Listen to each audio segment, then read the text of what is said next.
Welcome to Just Minding My Business Media, LLC. Broaden the scope of exposure for your business by going beyond the interview. Learn more at www.jmmbmediallc.com or email us at jmmbradio@gmail.com. Today, we welcome David Quinney, who is an entrepreneur and investor with focuses in product development, market strategy, capital deployment, and scale.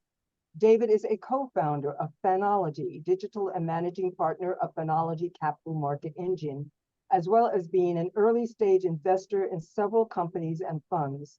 David has a passion for building teams and systems capable of taking innovative products to market and positioning for rapid, sustainable growth. Welcome, David. Thank you very much for having me.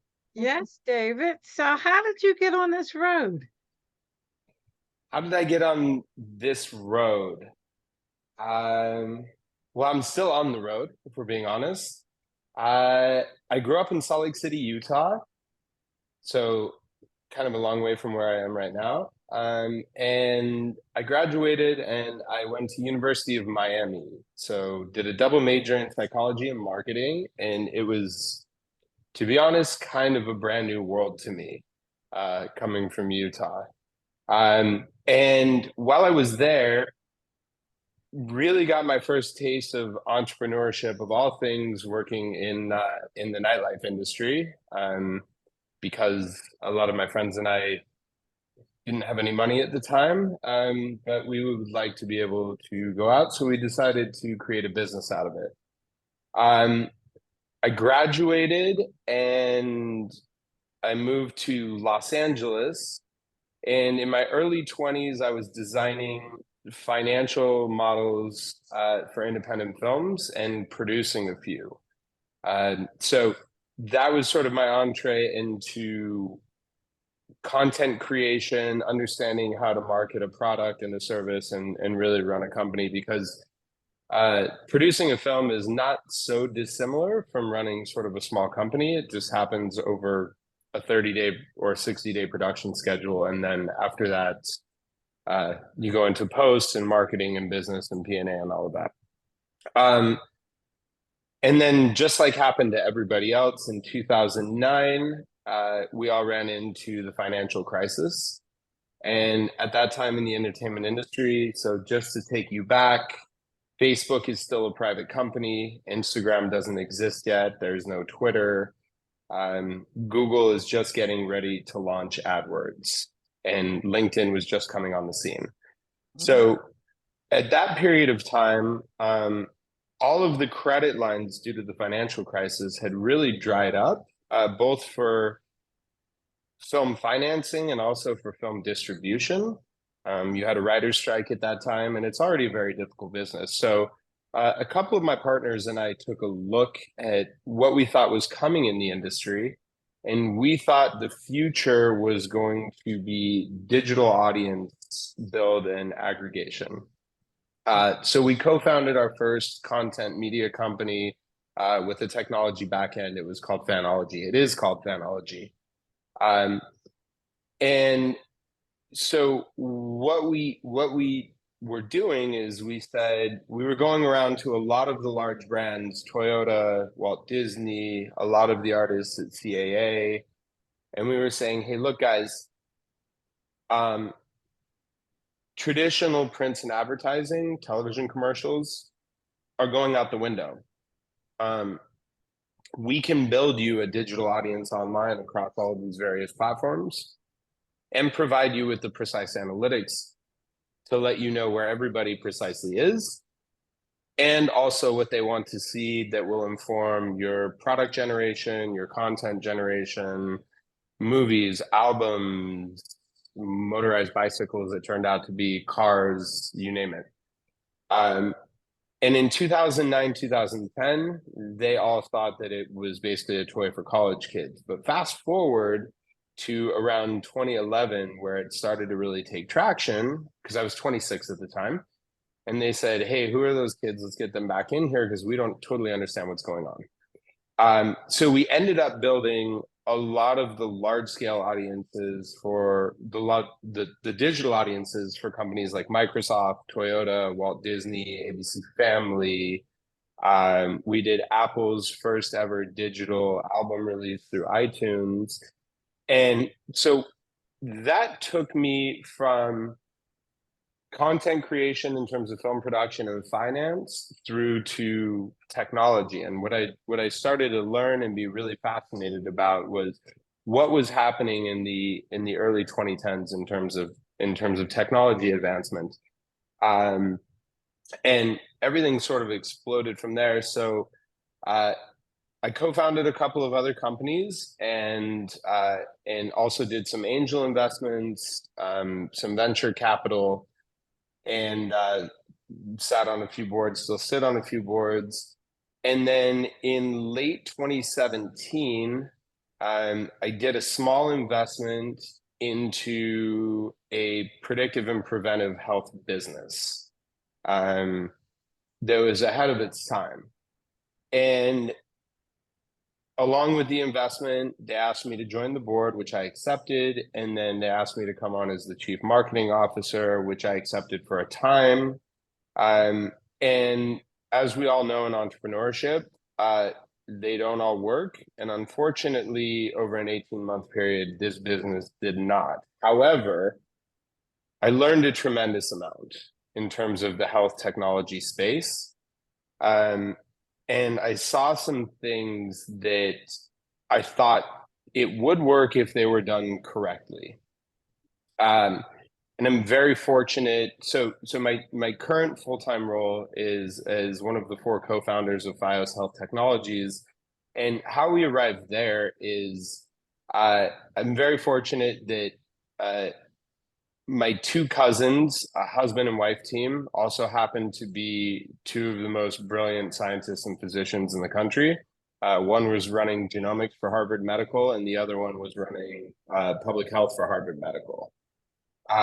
So the 3 of us sat down together and we said, okay, what would it look like if we really wanted to do this right? Let's not worry about costs. Let's not worry about how we're going to productize it just yet. Like, let's really look at, if you really wanted to look at disease screening for every individual in the country, what would that look like? And so we got to work on that. And candidly, I'm the only one of our 4 co-founders. I'll get to Chris in a moment. That is not a scientist or a data scientist. I'm sort of the business and marketing guy. But we all sat down and we said, okay, how do we design the perfect genome screening mixed with the perfect blood screening, mixed with microbiome and family health history and personal environmental? And what would that look like? And how would we be able to deliver that to an individual that doesn't want to spend $25,000 a year on an executive physical at the Mayo Clinic or the Cooper Clinic? And so we set to work on doing that, and that's what we've created today. And once we got the R&D done, then we ended up with this just immense amount of data per individual, far too much for our entire clinical team or research team to assess. So that's where the AI systems come into place. And so the AI systems are able to do what an entire clinical team would do in terms of analysis over 8 weeks. It does it in under a second. And it provides you with your current health valuation and risk today, and then predictive modeling moving into the future. Wow. So that's it was a bit long-winded, but that's a sort of a windy path about how I ended up where I am today. So what is the name of your company now, the one that we were just speaking of? Yeah, so the name is FiOS Health, FHIOS Health. Okay. And the reason we named it FiOS is because FiOS in Gaelic and Nordic means knowing.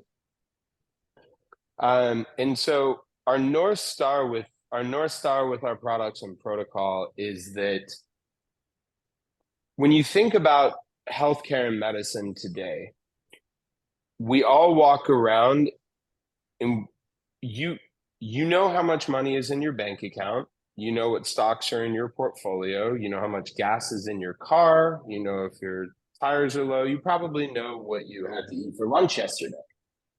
But in reality, you do not know what is going on inside of your body, which is your most precious asset. You kind of guess and you go to the doctor once a year and you hope that you don't get sick, which is what's called being symptomatic. And if you become symptomatic, you hopefully go to the doctor or the hospital, and hopefully it's not too upsetting and they can fix you, right?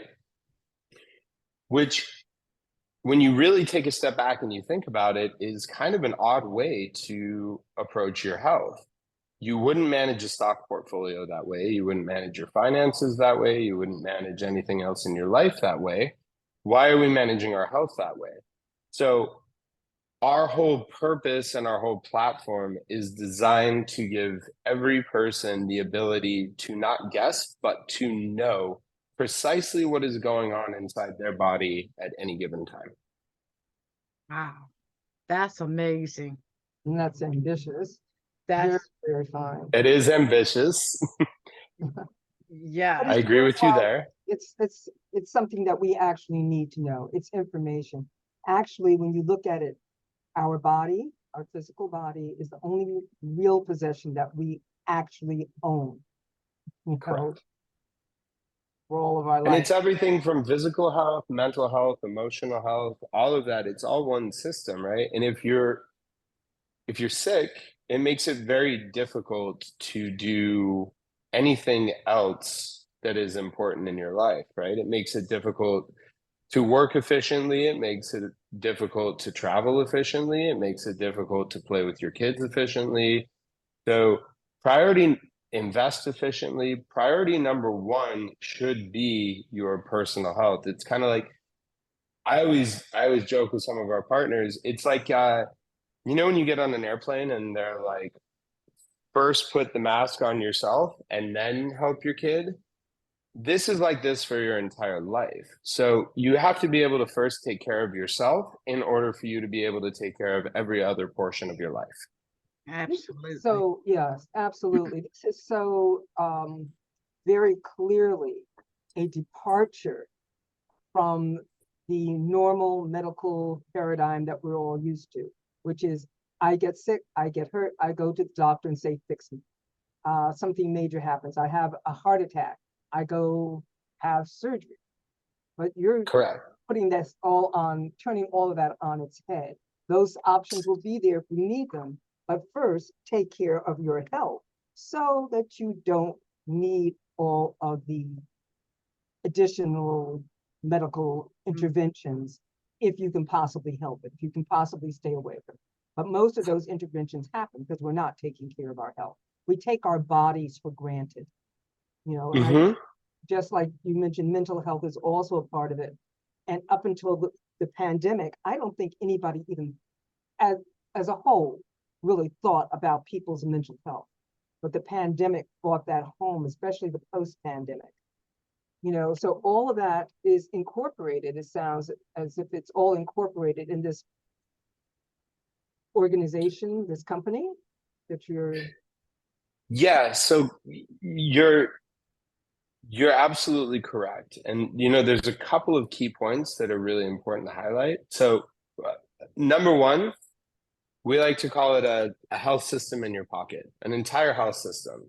So an example of a health system is Mass General or Cedars-Sinai or University of Utah, right? So research, labs, R&D, physicians, health records, all of that, but in your pocket. And so the couple of things that are really important to highlight here is we are not trying to disrupt the medical industry whatsoever, which, by the way, is the single largest industry on planet Earth, the American medical industry by revenue. Uh, what we are saying is, in the United States today and pretty much everywhere else in the world, we don't actually have healthcare. What we have is we have medical care, to your point, Ruth. And medical care is incredibly important because people inevitably are going to get sick and people inevitably are going to get hurt. We need great medical care. We need great treatment systems. And when you look at it historically, we're actually, for all the challenges in the medical system right now, we're actually pretty phenomenal historically at treating disease and injury. What the system is not set up and designed to do, nor incentivized to do, is to keep people healthy for as long as possible. So we're not trying to augment or disrupt the medical system. We see that as something here that we act in parallel with. But over here, there will be, so we call it healthcare, but it's really not healthcare, it's medical care, what we have today. Over here, there will be true healthcare. And this will use a lot of the same science and methodologies, but with an incredibly important distinction. This system over here is designed to keep you healthy and out of the medical system for as long as possible. And if, which we all will have to do, because none of us are going to live forever, if you have to go into the medical system, we want to send you in there with the best data and tools possible and the earliest screening protocols possible so that you can come out of the medical system and back into the healthcare system, which we're creating as quickly as possible with the best efficacy. So that's really one of our North Stars and how we're thinking about this. Rather than try to say, hey, we're going to build a different kind of doctor's office or a different kind of hospital. No. Our system isn't about that. Our system is to deliver a best-in-class screening protocol and combination of health products to you that is designed specifically to target 84% of all chronic illness and eventually death, in order that we can hopefully behaviorally deal with it. And if it does require medical intervention, then we want to liaise with the medical system in order to get you to, in the case of heart disease, the best cardiologist, right? The best pharmaceutical intervention so that we can, prolong a long and healthy life for you. And so that's really the thinking behind the business architecture and the product architecture. So the question now is the medical professionals, how are they embracing this? It's a great question. So one of the interesting things, let's take a primary care physician right now, okay, all over the country. So the average primary care physician in the United States today, believe it or not, makes $120,000 a year. And they have, on average, $240,000 of student debt after undergrad and med school. So what's interesting is, think about your typical doctor's appointment. Your typical doctor's appointment is 3 hours out of your day. Okay? By the time you drive there, by the time you park, by the time you wait in the waiting room, by the time that you get weighed and get your vitals done by somebody who is not the doctor, and then you're taken to an exam room, maybe they draw your blood, also not the doctor, and then you wait in there for another 40 minutes, and then the doctor comes in and you see the doctor on average from 4 to 6 minutes. And there's a reason for that. The reason is because the vast majority of insurance companies won't reimburse beyond 6 minutes. So every minute the doctor is spending with you beyond that 6 minutes, they're actually paying to be there. And that's why they're seeing 30 patients a day. They have to. So what we've done with our physicians is we have a signed network of 4,000 physicians nationwide of all specialties. And we say, hey, listen, don't change anything in your practice. Keep doing exactly what you're doing. But we would like to have you come on as precision physicians, and we will refer patients after the diagnostic screening. And then we will pay you twice what you're making in your practice in cash outside of insurance as part of cost of goods sold. And you get to now spend 60 to 90 minutes with the patient going through everything, and you don't have to do all of that. So the doctors love it. They don't have to do any legwork. They're making twice what they would make in their normal practice, and they don't have to move a thing.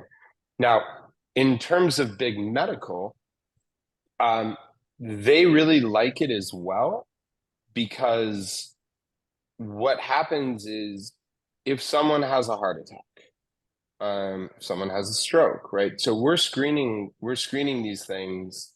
If someone's pre-diabetic, we're early stage Alzheimer's, we're screening for these things. And so we're sending the patient, we call them members, we're sending them in with the best complete data set in order for the already stressed hospital workers, nurses, and doctors, in order to accurately treat those patients if they do find themselves in a hospital.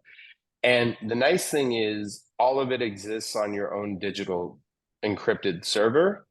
So it doesn't matter where you are in the world. If you're in Paris, if you're in Rome, if you're in Tokyo, and you have to go to the hospital, your entire record system, all of your blood reports, all of your genes, your entire health history is with you right there. Your health insurance records, everything is right there.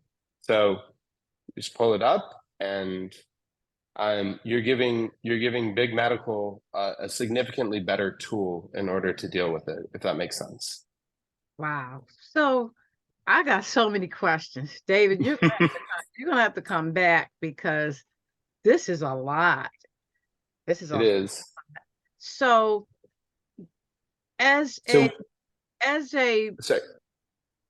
patient, let's say, Yeah. how do you get your physician into this program? Because we all know not all of them are in. Yeah. So here's the best part. Let's talk about physician and let's talk about patients, which we call members. So getting back to the 3-hour doctor's appointment, that is now a thing of the past. So you do not ever go to a doctor's office or a clinic or a hospital. What happens is you simply pull out your phone, you download the platform, and you schedule your baseline at a time and place of your choosing. And one of our health professionals comes to your home or office within 24 hours, takes your vitals, draws your blood. That then goes to centralized labs for processing, running our unique proprietary protocols. That data then runs through artificial intelligence, and then that is going to go to your precision physician.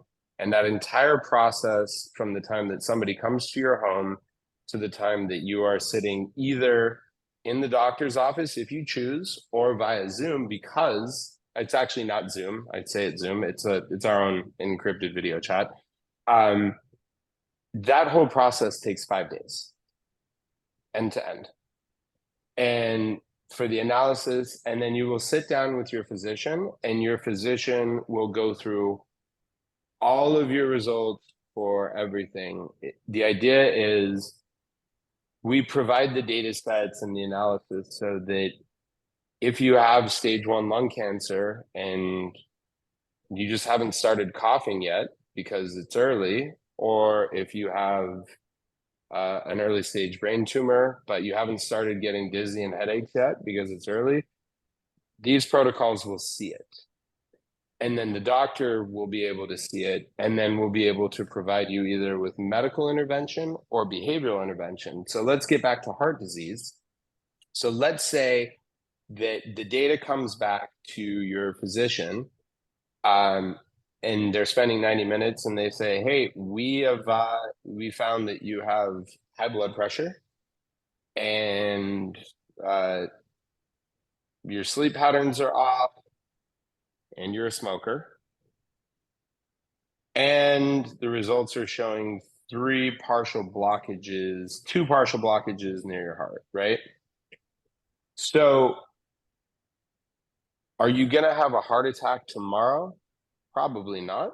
But if you are, we want to know about it immediately so we can avert it. But then the doctor may say, okay, listen, you're not going to have a heart attack tomorrow, but you are 30 pounds overweight. You are a smoker. You are not sleeping well. You do have high blood pressure. You have high cholesterol, and you've got 3 partial blockages. So the next piece of the platform is that happens without the immense amount of data. That happens in everyone's annual physical, right? And then the doctor inevitably says, hey, I want you to work out 3 times a week. I want you to get better sleep. I want you to quit smoking. I want you to lose 20 pounds, and I want you to clean up your diet and eat more leafy greens. And then they pat you on the butt and they send you out the door. And so the average person after that walks out the door and says, okay, I'm really determined to do this. I'm going to do everything that the doctor said. And then they get out in the real world and they discover that. So let's start with diet. They go to Whole Foods because it's all they know. They don't know where the nearest local farmer's market is or health food restaurant. So they go to Whole Foods and they discover that it's 2.5 times more expensive than their local grocery store. And then, okay, so wow, that hurts. And then, but I'm gonna eat healthy. And then they go to join a gym and they're 30 pounds overweight. So they discover after, but they get locked into a year-long contract. So they discover that they don't really like being in the gym. Maybe they would have liked running. Maybe they would have liked yoga, Pilates, cycling, hiking, all sorts of different things, right? But they just got locked into this contract. And then the doctor says they should de-stress and meditate, but they've never meditated before. So they don't even really know where to begin, right? So you put all of these factors together, and on average, every person regresses to the mean over 17 days because it's such a hassle to try to redefine your behavior. It's complicated, it's expensive. You've got to be on Google doing the research. So we created a portion of our platform after you're done with the 5-day diagnostics that's called FiOS Life. And FiOS Life aggregates and curates the best-in-class products and services, both in your digital and physical environments in whatever city you're in. So it finds you all of the pre-vetted farmers markets, gyms, spas, salons, health food restaurants, and you can look at it all through your platform on your phone. And when you walk in the door of any of these places, they will know your name, they'll welcome you, and the services will be discounted and you'll get special treatment. So we call it turning your city into your own personal health club. Wow. That is amazing. How do we get connected? That's my next question. How do we sign up? So the tech build is done. The research is done. We have not launched yet. We're targeting launch by the end of 2023. And we are projected to roll out 14 cities over a 36-month period post the first city launch. Okay. Well, So we'll look forward to that and hearing about it. Yes. Gotta Yes. come back and tell us about the launch. Where it's launched. yeah, Yes, you definitely We're gonna have to excited. do that. And how do people connect with you so they can stay in the loop of what's going on? Sure. So you're more than welcome to share my email, david@phtholdings.com. The reason PHT Holdings is a long time ago when we all founded it, we called it Precision Health Technology Holdings in order to develop it as a think tank. And then the forward-facing product that the co-founders and I did is called FiOS, which is where we are now. And then you can also find me on LinkedIn, which I've shared the link here. But I'm generally very responsive via either LinkedIn or email. Okay. Wow. David, Yeah, this is amazing. Thank you. This yeah. is very amazing. And I am, because right now I'm going through a situation with my husband. He's got pain in his back and it sort of moves around. We've been to the doctors twice. Unfortunately, you cannot see pain unless Hmm. it's like an organ or something that's causing it. So it's a whole lot of back and forth, back and forth, back and forth to be able to say, okay, this is what the pain is coming from.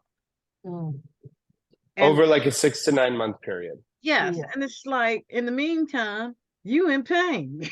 Yeah, And absolutely. your health is slowly degenerating because your body can't withstand pain, that kind of consistent pain without affecting something else. Yes. Something else is going. 100%. And it makes you sedentary, and then Yeah. it makes you Depressed. so that affects other portions of your general health, including your mental health, Yes.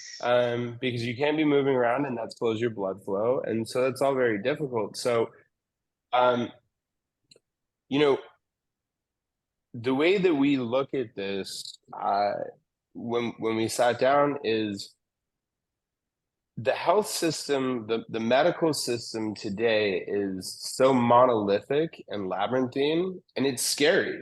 Most people want to avoid it for as long as they can. Nobody wants to go to the hospital. Right. Nobody wants to go to the doctor. They're like, I'm only going to go to this if I absolutely really must. Yes. And when you really think about it, that's terrible. Your health should be fun. It should be accessible. It should be something that's enjoyable and convenient and you interact with on a daily basis. It shouldn't be this scary thing that you avoid for as long as you possibly can. It should be the exact opposite. It should be something that you should be engaging with all day, every day, and it should be pleasant and it should be convenient and it should be affordable. So that's what we're on a mission to do in terms of a product experience. It should be a delightful experience. It shouldn't be a scary experience. Yes. Wow. And it This should is be, like you said, accessible. Like you said, people put it off until the last possible moment when they know that they know something's wrong. And then sometimes it's too late into the game for them. So I just think this is an amazing, and it is absolutely right for the times. You are so on schedule, so to speak, in the yes. universe for doing this. So congratulations on what you've done and what you are accomplishing. I'm not going to say like it's done because it's still in process. It But will never be done. no, it's going Yes. to keep evolving as people learn about it and you get more information and your systems develop even more and there's more technology. It's just going to continue to develop. And like I said, it is right for the times in which we live in. So thank you so very much. Yes. Thank you so much, David. We are truly Thank you. appreciative of this time with you and to be able to get this important information out to our viewers and listeners. Wow, wow, wow. You're definitely going to have to come back because we want to definitely keep following you on this development. And I'm going to be the first one to sign up when it Thank becomes you. live. So I would be honored to come back, absolutely. And next time, if we'd be okay, I'd love to bring my co-founders because Yes. they're the actual. I mean, they're brilliant. They're the actual geniuses in this whole thing. Yes. So And again, how do I just talk a lot. how do people connect with you so that they can stay in the loop? Yeah. So again, feel free to email me at david@phtholdings.com. And then you can also find me on LinkedIn. Okay. I think those are the two best ways to reach out. Yes. So Well, David Quinney, and there aren't too many of us out there. So just search David Quinney on LinkedIn, and you'll see me with Bios and Precision Health Technology Holdings. Okay. Excellent.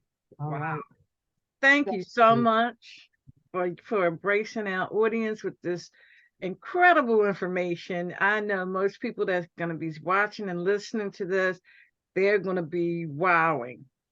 So Thank you. And This- thank you very much for having me. It's been delightful to meet you both. absolutely. And we're looking forward to more collaborations. Sounds good. Have a beautiful afternoon, ladies. You too. You do the same.